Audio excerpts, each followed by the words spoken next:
Hello, my name is Petra Hunger. I'm a freelance SD and LE consultant since 1998 and have been certified in TM90 in 2013. The enhancement guide written by Holger Polch has helped me a lot to get started with the TM development. I thought I'd make it available to all of us. A film is easier to digest than a book, and I have added some system demos where possible and necessary. Special thanks to Avato Systems, who allowed me to use their system to create the demos.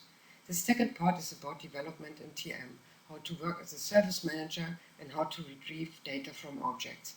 If you are new to the BOPF framework, please watch the first part of this film series first. This film is assuming that you know these basic concepts. The target of this document is to describe the possibilities and use technologies to enhance SAP transportation management. It does not intend to provide a complete and detailed description of all enhancements. Instead, it describes the usage of the available enhancement technologies based on some basic examples. The film looks at page 17 to 23 of the enhancement guide, explaining methods to query, retrieve, and modify data in business objects. The first film was about basic BOPF concepts such as nodes, associations, determinations, and validations.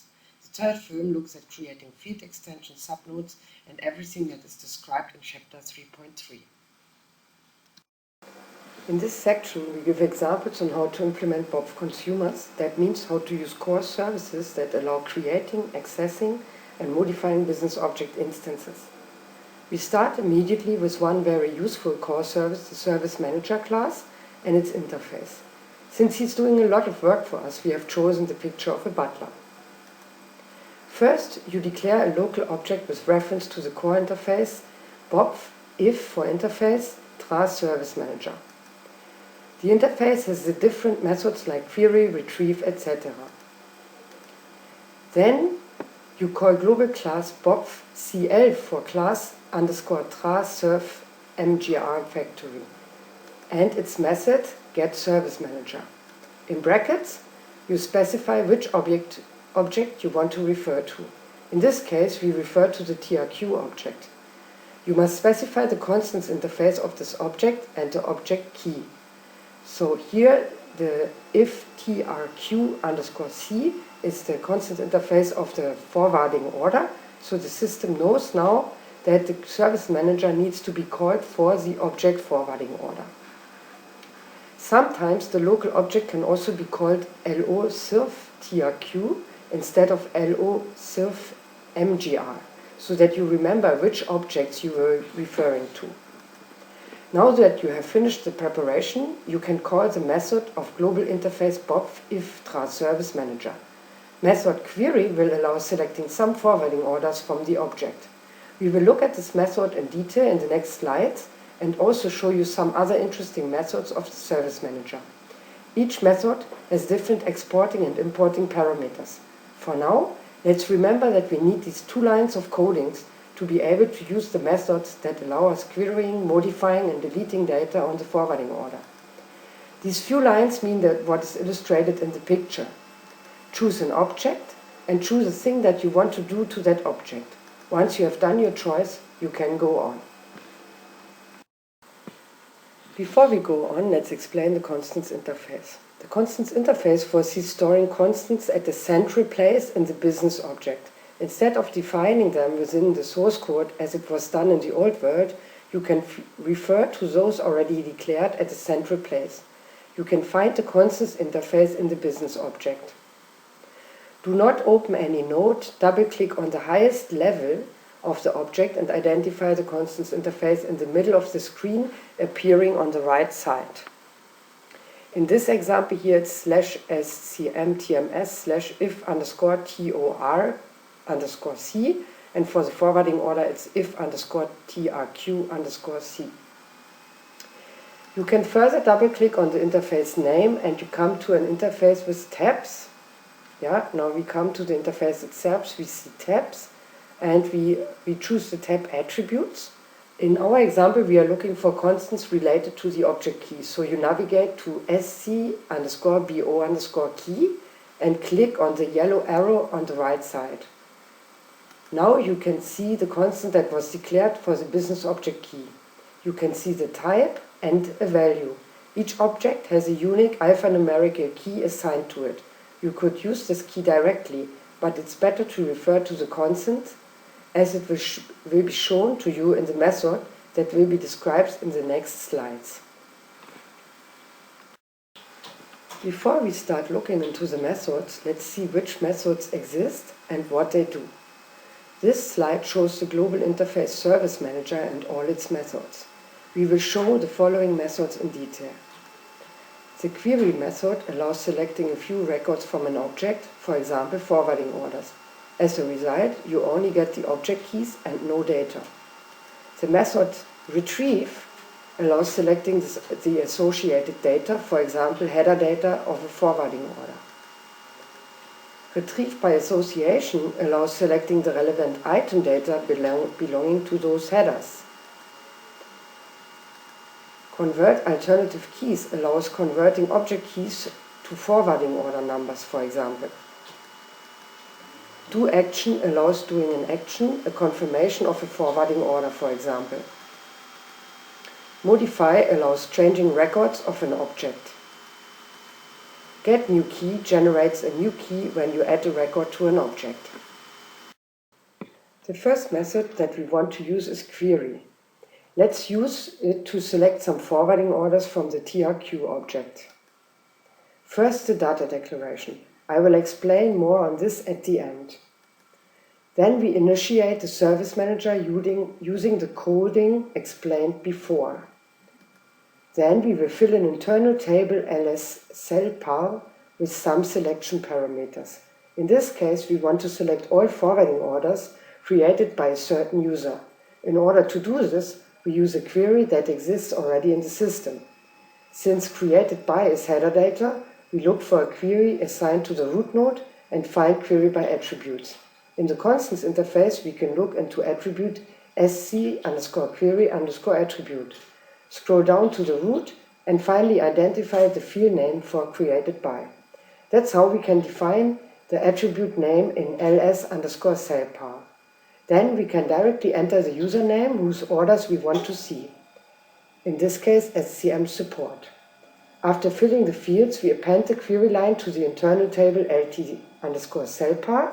Now we are ready to call the query. In the exporting parameters, we define the query name by referring to the constants interface. The selection shall be based on the selection parameters in lt_cellpar. As an output, we want the forwarding order IDs to be written into LT key. Now, as promised, let's talk about the declaration. Each element that we have used has to be declared.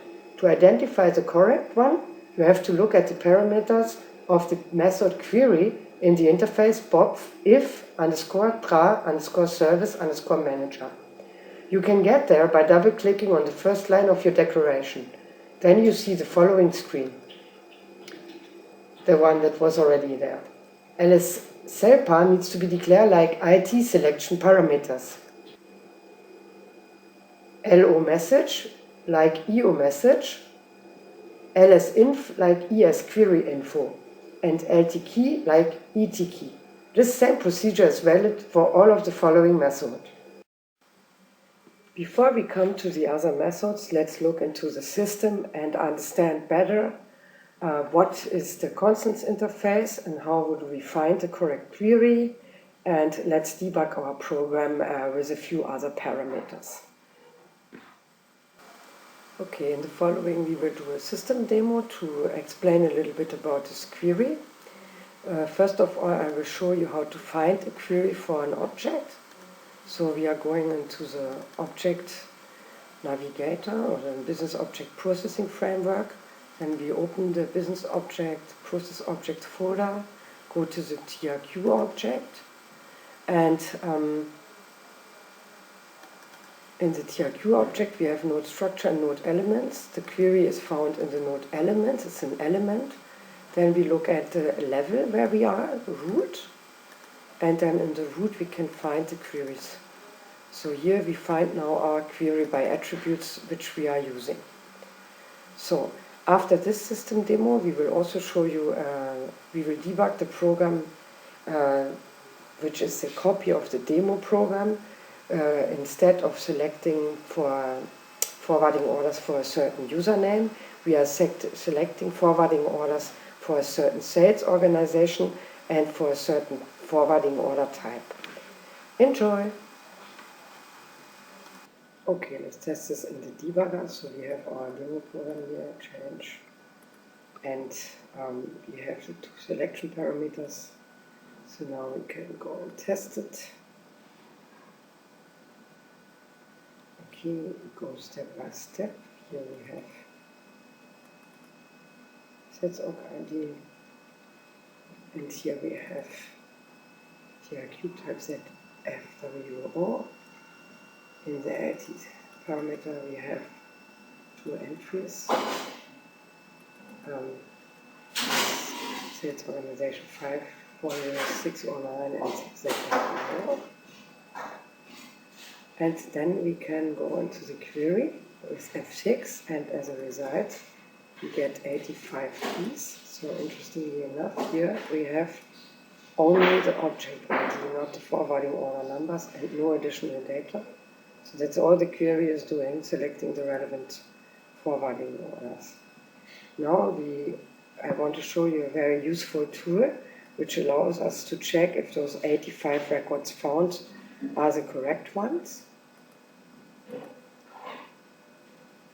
So let's go into transaction BOPF underscore BOP /test underscore UI.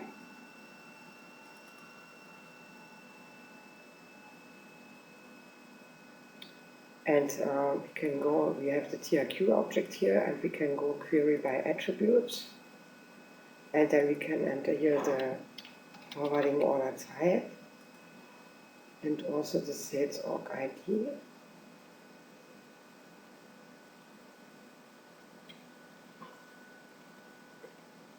There it was. Let's go back a second into the debugger. This was the sales org ID. And go back to the editor, go back to the testing tool, and put the sales org ID in here. This can be saved as a variant, and then next time you can select directly, or I can just run it. For me it's the SE16 of the object-oriented world, so it's very useful. So we can look here, we have found a number of results, we have also found 85. So if we go back to the debugger, this was also 85 records. So the program is working. Great. For now, we have only selected the object IDs of the forwarding orders and no business data. In order to get the header data of the forwarding order, we need to use a retrieve method. The retrieve method allows selecting business data from an object using the object keys. The data declaration is similar to the previous example. The tables and objects in black are the same as before, but in addition we need an internal table to store the header data of the object forwarding order, LT root. Now LT root has to have the same type as the node from which you select, in our case the header or root node.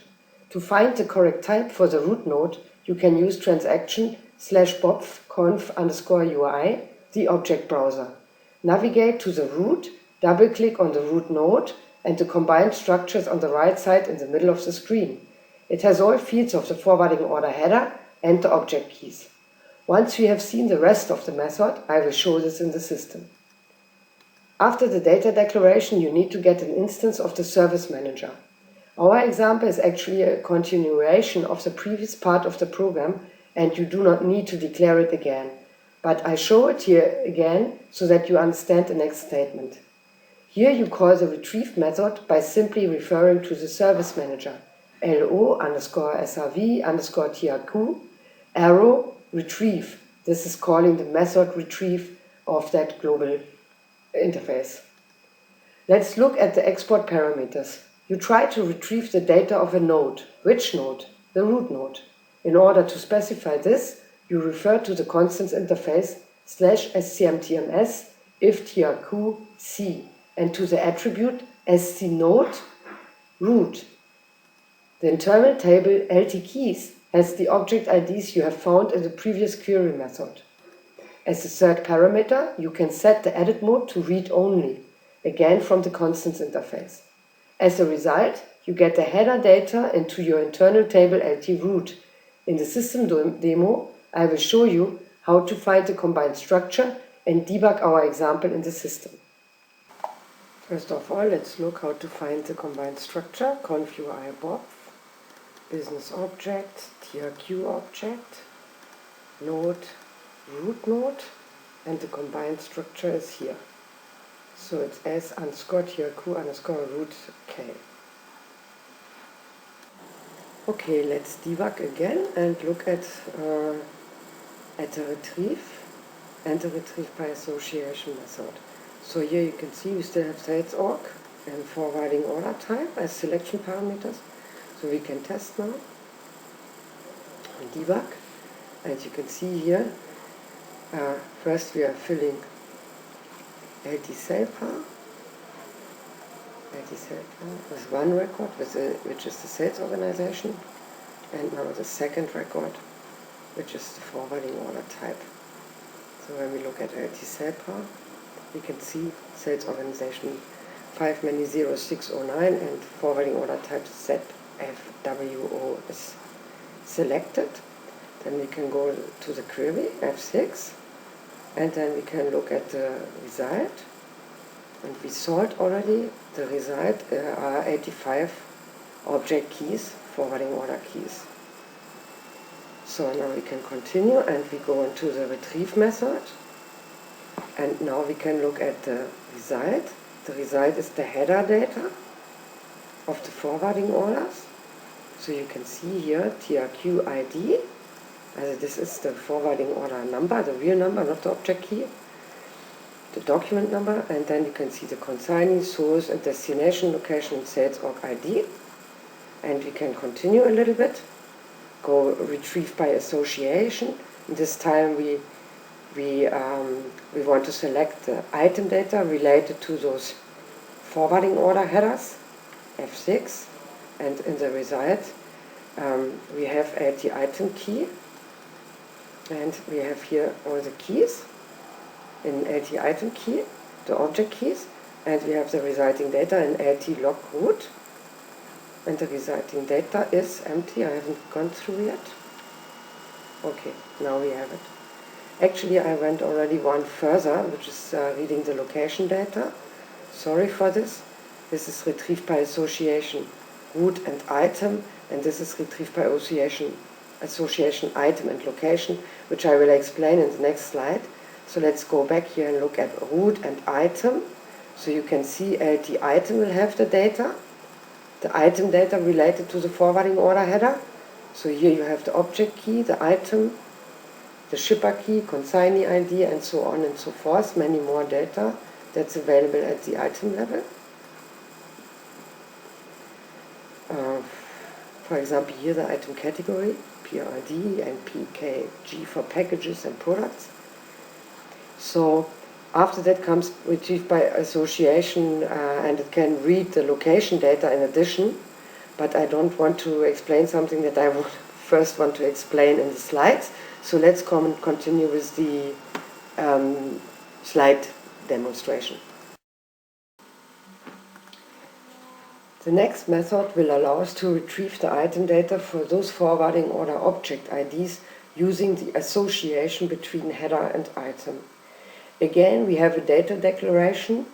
We use the previous reference to the service manager, repeated here to remind you, service manager. So this is just to remind you. Of course, our program continues, but so that you understand what is LO serve TRQ. We need to specify, and finally we call the retrieve by association method. As an input, we need to specify the node, sc node root, okay? So this is actually the source node, yeah? The object keys of the forwarding orders as an input, of course. and the association between root and item.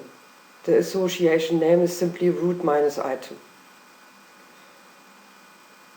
In addition, we can specify whether or not we need the data.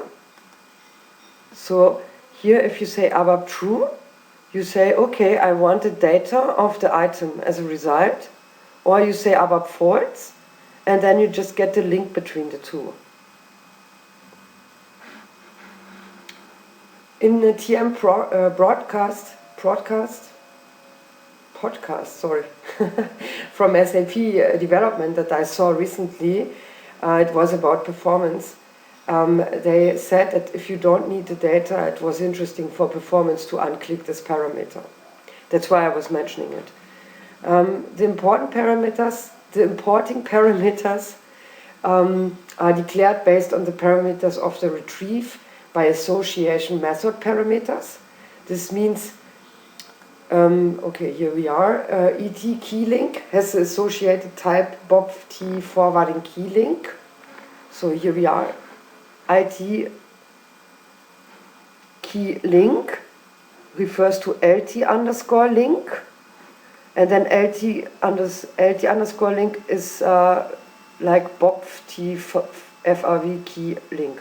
So it's the same as before. You look into the method retrieve by association, and then in the method you look at the parameters, and then in the parameters you look at how ET key link is actually declared, and then you declare IT link the same way. And LT item has all item data of the forwarding orders. LT link has the links between the header and the item, or the root and the item. And yeah, this need the data, I explained it already. Okay, so let's come to the system demo. So I will first show you how to find an association, and then we will debug the program retrieved by association. Okay, I promised I will show you how to find the association for a TRQ object. So we do BOPF underscore UI. Then we go to the TRQ object. We open it.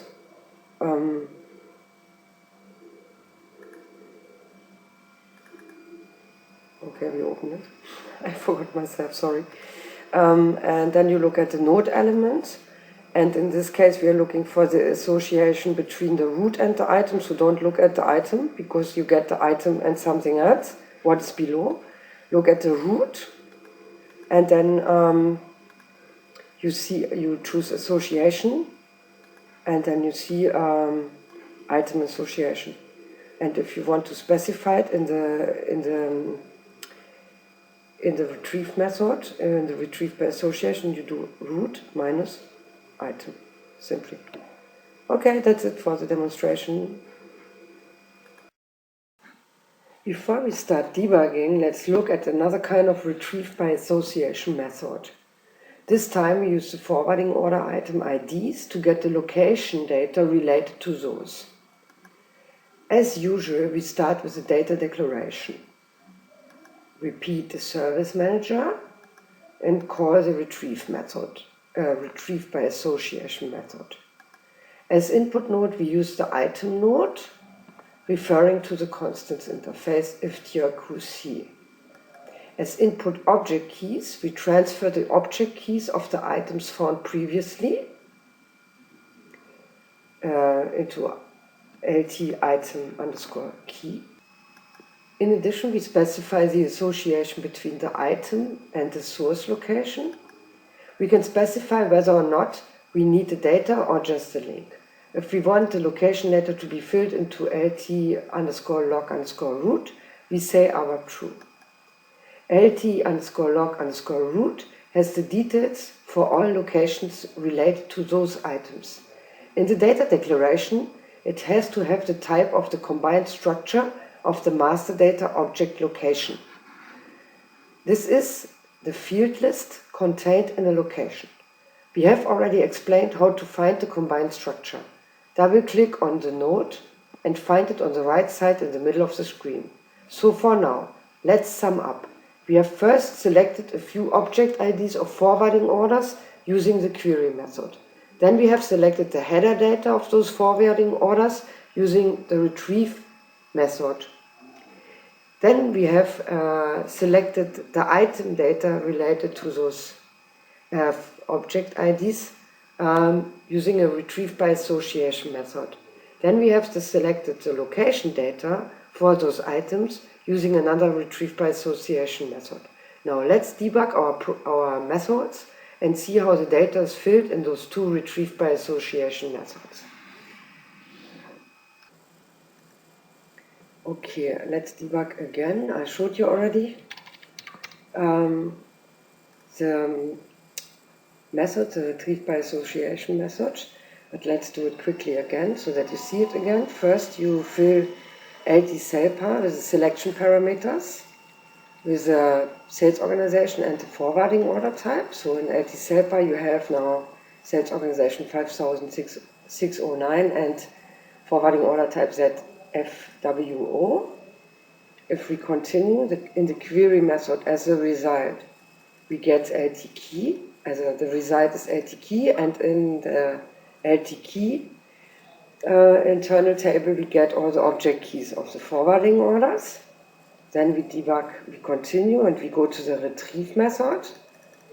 In the retrieve method we specify the root node and say that we do read only, and we give all the object IDs that were found previously as an input parameter. As an output parameter we get the root data into LT root.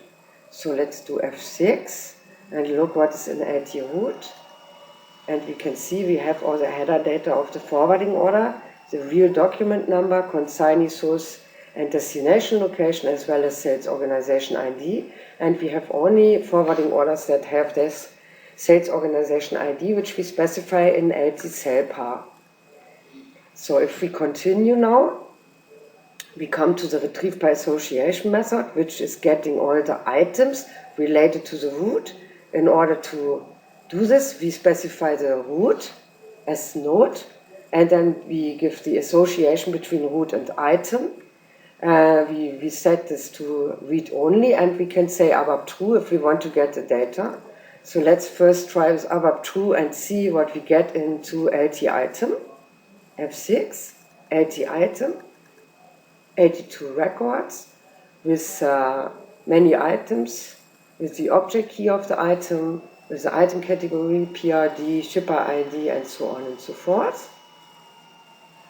So after the retrieve by association between root and item, we have another retrieve by association method, which is getting all the source location data related to the item. So let's do F6 as well and see what is in LT log root. LT log root. So we have here 3 entries, and there are the key, the parent key and the root key, and we have the location data, location name and some other data related to the location, for example the user ID, who created them, or the date when they were created. Okay, so let's try what's happening actually when we do here abap false. For that, let's go out. I will stop the debugger and change the program and see what's happened if we do abap false. Am I at the right place? Yes. Now it shouldn't actually find the data. Okay, activate.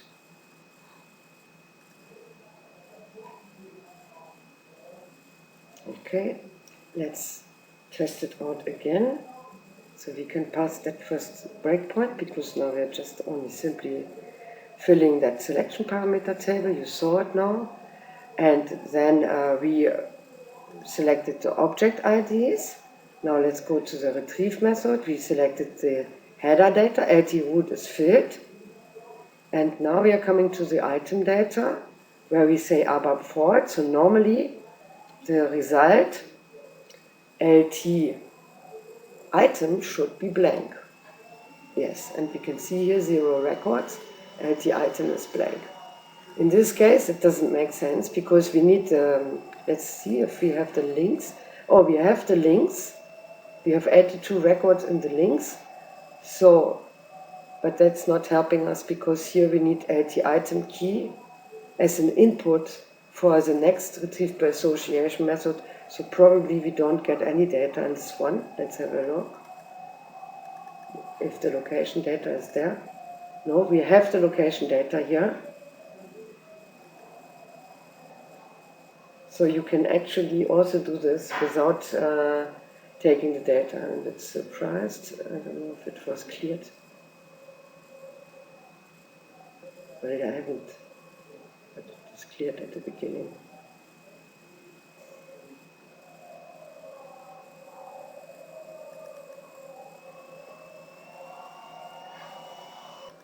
Yes, actually it's a good example. I needed to think about it a little bit, but you can see here LT item is blank, it has 0 records.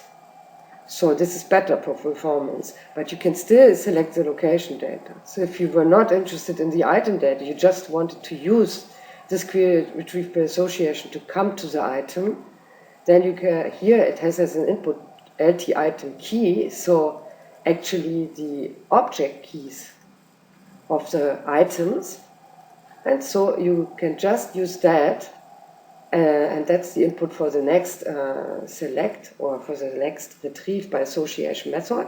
So you can do ABAP faults, save performance, and still get the location data at the end. As you can see here, location data is filled. You have what you need, and if you were not interested in item data, that's much better for performance. So that's it for the system demo. Let's continue a little bit. The next method, doAction, does not select data like the others. It actually performs an activity on a certain object. In BOPF language, the method calls an action related to a certain object, in this case, the forwarding order header. It's structured the same way as the previous methods: data declaration, service manager, method call. Now the method is called do_action. As an input, you have to specify the name of the action preceded by a minus and the related node, in this case root node. The exact writing can be found in the constants interface as in the other methods before, and the action can be found in the object's elements. We will show this in the system after explaining the rest. As another input, you specify the forwarding order object keys found previously. After having specified the action and the object's IDs of the documents for whom this action should be carried out, you specify the importing parameters. As a result, you will get an information about the changes and whether the action has worked or failed. Now let's look into the system to see how to find an action. After that, we look at another action and show you how to specify some parameters. For now, let's remember this method confirms all forwarding orders whose object IDs we have given to the method. Now let's look at how to find an action for a node.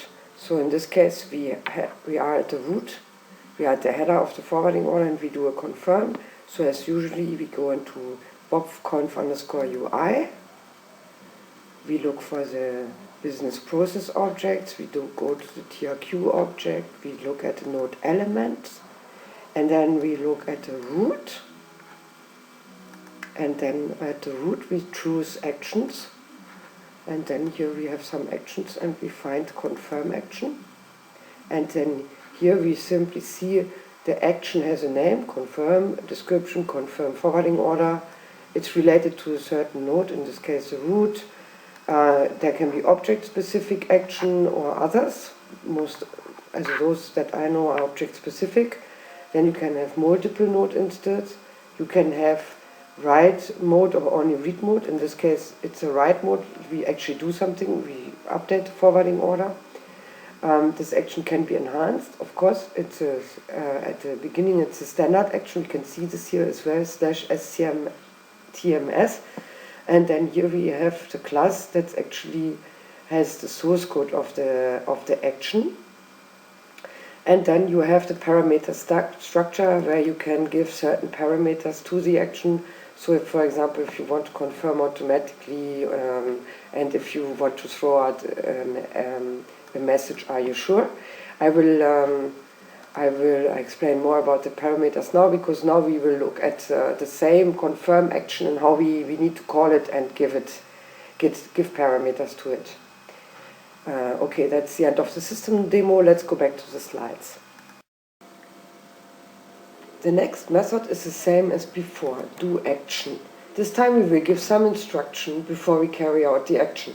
This enables us to use action variations, the same way as the dog is told simply to get the ball, or to get the ball and jump up and down once he has it. Our example is not about a dog, it's about a forwarding order, and it must be confirmed. But before confirming it, a check can be carried out or not, and the confirmation can be set to automatic or not. For this purpose, we need to fill a local range. It's similar to a local structure, but referring to an object. The range must be declared with the same type as the parameter structure shown in the system demo previously, /smts strqa confirm. If you don't remember the demo, you can go back. Then you use statement create data to be able to start filling the parameters. Then you simply set one parameter to true and another parameter to false. In the coding of the class, you can check what happens if the parameters are set or not. As before, you set the same exporting parameters, key of the action, forwarding order IDs found previously, and in addition now you provide the parameters. The importing parameters are the same, returns info about changes, returns error message, returns failure key. So let's remember, a do action method can be carried out with or without parameters, and these represent certain variants. In this case, the forwarding order must be confirmed, but an additional check must not be carried out. That's all about the action method in this presentation. Let's look at the next method that allows converting object IDs into document numbers. The next method, convert altern key, is used to convert forwarding order numbers into object IDs, for example. As usual, we start with the data declaration. Only the local tables in red are new to us. The local table LT-TRQ-ID will have the forwarding order numbers, and LT-TRQ-root key will have the resulting object keys. We use the field symbols because we need to loop, and looping is more efficient using field symbols. As a matter of fact, the TM podcast about performance in BOPF programming clearly recommends that you should never select into a work area, but always use field symbols instead. The service manager here comes for reference, okay? And here comes the loop coding that allows us to get all forwarding orders numbers from the header table that we had filled with a retrieve method into our local table. As a result, we have a table with all forwarding order numbers found previously. Then we call the method convert alternative key and specify as input the object forwarding order root. The alternative key used, forwarding order ID, and the list of forwarding order numbers that we want to convert. As a result, we get a list of forwarding order object keys. Let's remember, we can use this method to come from a list of forwarding order numbers to a list of the related object keys. Of course, any other list of numbers can be converted to object keys as long as an alternative key has been defined before. To really understand what is an alternative key, let's look into the system. After that, let's come to the next method that allows modifying data of an object. As promised, let's look at the alternative key for the TRQ object that we have looked at just now. So we go into the TRQ object, go to node elements, and this was at the root as well. Root. We open it, and we look at the alternative keys. And now we look at TRQ ID. So we can see here the data type and the data table type. So this is what we use for the declaration in the program as well. That's it for the system demo. Let's come to the next method. The next method is very useful. It allows adding instances to a business object. In the old word language, it means it allows adding records to a table. In the data declaration, local structure lsmod and local table ltmod are declared. You can see them in red. The red ones are new. It's always the same. The structure and local table lsmod and ltmod will be used later to carry the data that will be appended to the object. In BOPF language, a new TRQ instance is created. So I remind the service manager as user, and now we see here the creation of a new TRQ instance. You see 3 lines: lsmod node, referring to the root node, lsmod key, that actually calling a global class to get a new key. It's like generating a new key using some global class and its method get new key. And then you have lsmod change mode, which allows to set the change mode to create, change, modify, whatever. And then you say create data, lsmod data type, and the type is the same as the forwarding order root, and it has to be declared like the combined structure that we have talked about very often now.